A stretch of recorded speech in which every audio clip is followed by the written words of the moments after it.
ఎందుకు? ముందుతో పోల్చుకుంటే ఇన్ఫర్టిలిటీ అనే ప్రాబ్లం అంటే సంతానలేమి అని అంటారు.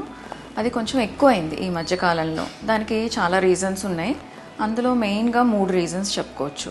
ఫస్ట్ థింగ్ అందరికీ తెలిసిందే, లైఫ్ స్టైల్ పాడైపోయింది బాగా. లైఫ్ స్టైల్ పాడవడం వల్ల జనరల్ హెల్త్ కూడా పాడయ్యి దానివల్ల ఫర్టిలిటీ ప్రాబ్లమ్స్ కూడా ఎక్కువయ్యాయి.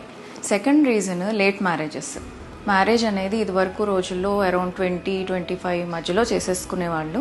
ఇప్పుడు మ్యారేజెస్ కూడా 30 దాటి చేసుకుంటున్నారు. దానివల్ల కూడా ఇన్ఫర్టిలిటీ ప్రాబ్లం అనేది ఎక్కువైంది. థర్డ్ రీజన్, మ్యారేజ్ లేట్గా చేసుకుని కూడా వెంటనే ప్లాన్ చేసుకోవట్లేదు.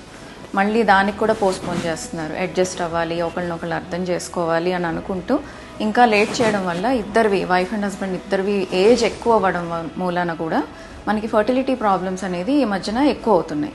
ఇవి కాకుండా ఇంకా వేరే రీజన్స్ కూడా ఉన్నాయి. జనరల్ హెల్త్ ఇష్యూస్ రావటము, దానివల్ల ఫర్టిలిటీ కూడా ఎఫెక్ట్ అవ్వడము, ఇవి. కానీ ప్రైమరీగా అయితే ఈ 3 రీజన్స్ వల్ల ఈ మధ్య కాలంలో ఫర్టిలిటీ ప్రాబ్లమ్స్ అనేది ఎక్కువ అవుతున్నాయి.